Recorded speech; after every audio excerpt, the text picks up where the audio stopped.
Film star Akshay Kumar की security car का मुंबई के जूहू में एक्सीडेंट, मजरीज ने मारी टक्कर, ऑटो रिक्शा से टकराकर पलटी। एसयूवी ड्राइवर के अलावा रिक्शे में सवार 2 लोग जख्मी। ऑटो रिक्शा चालक के भाई मोहम्मद समीर ने बताया उसका भाई और सवारी हादसे में जख्मी है। कहा बस भाई के इलाज के लिए खर्च और ऑटो का मुआवजा मिल जाए। नोएडा इंजीनियर के मौत के मामले में सीएम योगी का एक्शन, जांच के लिए 3 सदस्यों की एसआईटी का गठन, 5 दिन में रिपोर्ट देने के लिए कहा। सॉफ्टवेयर इंजीनियर की मौत के मामले में कार्रवाई, प्राधिकरण के सीईओ लोकेश एम को हटाया गया। नोएडा मेट्रो के एमडी भी सस्पेंड। बीजेपी को आज मिलेगा नया राष्ट्रीय अध्यक्ष, निर्विरोध चुने गए कार्यकारी अध्यक्ष नितिन नवीन के नाम का सुबह 11:30 बजे होगा औपचारिक ऐलान। पीएम मोदी की मौजूदगी में बीजेपी मुख्यालय में नितिन नवीन के नाम का होगा ऐलान। नितिन नवीन के समर्थन में 37 सेट नामांकन पत्र दाखिल किए गए। नितिन नवीन के नॉमिनेशन में बीजेपी शासित राज्यों के सीएम मौजूद रहे। शाह और राजनाथ भी दिखे। योगी ने प्रस्ताव पत्र सौंपा। बीजेपी सांसद बैजंत पांडा ने खुशी जताई, कहा हमारे संगठन में जमीन से जुड़े कार्यकर्ताओं का सम्मान होता है, लोकतंत्र के हिसाब से हुआ चयन। नितिन नवीन के नामांकन पर बोले केंद्रीय मंत्री सुकांत मजूमदार, उनका नेतृत्व बेमिसाल होगा, पूर्वी भारत की जीडीपी बढ़ाने पर रहेगा फोकस। भारत और यूएई के बीच लेटर ऑफ इंटेंट पर दस्तखत। यूएई के प्रेसिडेंट ने इन्वेस्टमेंट बढ़ाने का दिया भरोसा। पीएम ने अपनी आवास पर पश्मीना शॉल भेंट कर विदा किया। दोनों देशों के बीच साइन हुआ डिफेंस एग्रीमेंट, परमाणु क्षेत्र में भागीदारी बढ़ाने पर जोर। पीएम मोदी ने यूएई प्रेसिडेंट को अच्छा दोस्त बताया, कहा उनके नेतृत्व में दोनों देशों के रिश्ते पहले से और मजबूत हुए। राहुल गांधी रायबरेली के ऊंचाहार में आज दोपहर 1:30 बजे जी राम जी एक्ट के खिलाफ करेंगे मनरेगा चौपाल। ग्राम पंचायत कर्मचारियों और मजदूरों से भी करेंगे संवाद। चौपाल से पहले राहुल सुबह 11:15 बजे एमपी लैड्स कार्यक्रम को करेंगे उद्घाटन। 11:15 बजे राजीव गांधी स्टेडियम में Rahul Raebareli premier league T20 cricket tournament का भी उद्घाटन करेंगे। रायबरेली से पहले राहुल गांधी की कोची में यूडीएफ महापंचायत, कहा महान देश खामोशी से नहीं बनते, बीजेपी ने बोलने की आजादी छीनी। राहुल गांधी का आरएसएस पर हमला, कहा ये लोग सत्ता का केंद्रीकरण करना चाहते हैं, कांग्रेस सत्ता के विकेंद्रीकरण के लिए खड़ी है। सपा चीफ अखिलेश यादव ने आज पार्टी के सभी सांसदों की बुलाई बैठक। यूपी चुनाव के मद्देनजर उम्मीदवारों के नाम पर होगी चर्चा। यूपी सरकार के मंत्री ओम प्रकाश राजभर ने बनाई राष्ट्रीय सुहेलदेव सेना। प्रशिक्षण कार्यक्रम के दौरान 2.5 फीट का पीला डंडा बांटकर बताया बिना लाइसेंस का हथियार।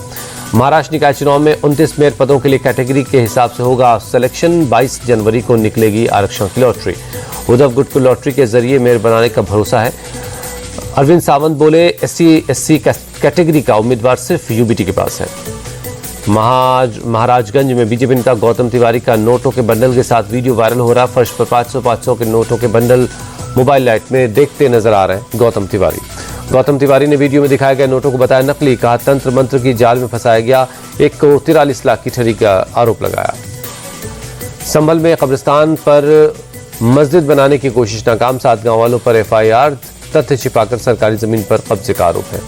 काशी के मणिकर्णिका घाट पर पाल समाज का प्रदर्शन, पुलिस ने लाठीचार्ज कर भीड़ को खदेड़ा। पाल समाज पर लाठीचार्ज से भड़के अखिलेश यादव, पूछा क्या सरकार ने भी कमीशन को लेकर AI को आउटसोर्स नहीं कर दिया है। काशी के दाल मंडी में ध्वस्तीकरण की कार्रवाई जारी है।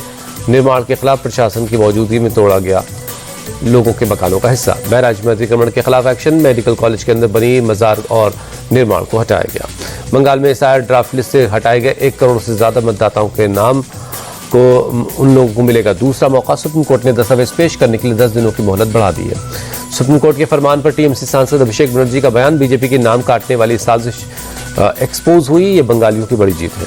बंगाल में SIR पर नहीं थम रहा संग्राम। जामुड़िया में सुनवाई के दौरान बीजेपी और टीएमसी के कार्यकर्ता भिड़े, दोनों पक्षों से कई लोग जख्मी हैं।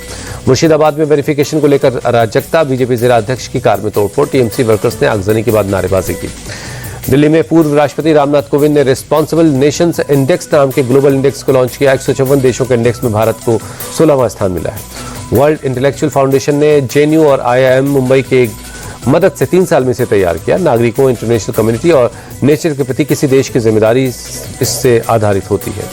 वर्ल्ड इंटेलेक्चुअल फाउंडेशन के सचिव सुधांशु बिंतल ने कहा इस इंडेक्स का मकसद एक वैश्विक चर्चा की शुरुआत करना, जिससे पता लगेगा कि कौन देश कितनी जिम्मेदारी से काम करता है।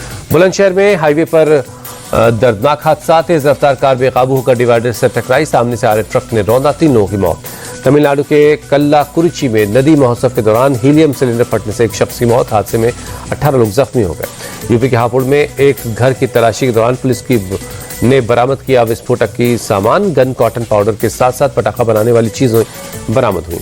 केरल के अन्नाकुरलम में नींदा पारा के पास जंगल में लगी आग, बड़े इलाके में पेड़ जलकर खाक हो गए। जम्मू कश्मीर के किश्तवाड़ में छिपे हुए आतंकियों के लिए सर्च ऑपरेशन जारी। सुरक्षा बलों ने एक आतंकी अड्डे का खुलासा किया। राजस्थान के अजमेर शरीफ में बैंक की छत काटकर भीतर घुसे चोर 2 लॉकर तोड़कर लाखों के गहने और कैश लेकर फरार। ओडिशा के मयूरभंज में नई बनी सड़क की गुणवत्ता पर सवाल उठा, नाराज लोगों ने विरोध प्रदर्शन किया। बागपत में सट्टेबाजी के लिए अवैध घुड़दौड़ का आयोजन, सीसीटीवी के आधार पर आरोपियों की हो रही तलाश। हापुड़ में कारोबारी के साथ दबंगों ने की हैवानियत, मारपीट के बाद शख्स पिटबुल छोड़ा। 5 आरोपियों के खिलाफ केस दर्ज। यूपी के एटा में एक ही परिवार के 4 लोगों की हत्या से हड़कंप, आरोपियों की तलाश में जुटी है पुलिस। राजस्थान के उदयपुर में रफ्तार बनी जानलेवा और स्पीडिंग के चक्कर में कार भीषण हादसे का शिकार, 4 लोगों की मौत, 2 जख्मी है। ग्रेटर नोएडा में लग्जरी कार के ऊपर बच्चे के लिटाकर स्टंट वीडियो सोशल मीडिया में वायरल है। पुलिस ने मामले में संज्ञान लेते हुए कार के चालक को गिरफ्तार कर लिया। गाड़ी मालिक और बच्चा दोनों सोशल मीडिया इन्फ्लुएंसर बताए जा रहे हैं। भारतीय शटलर साइना नेहवाल ने बैडमिंटन से लिया संन्यास। 35 साल की उम्र में रिटायरमेंट का ऐलान, कहा अब बस बहुत हुआ। विमेंस प्रीमियर लीग में आज दिल्ली कैपिटल्स और मुंबई इंडियंस के बीच होगी टक्कर। मुंबई दूसरे नंबर पर है। दिल्ली की टीम 4 मैचों में 1 जीत के साथ आखिरी पायदान पर है।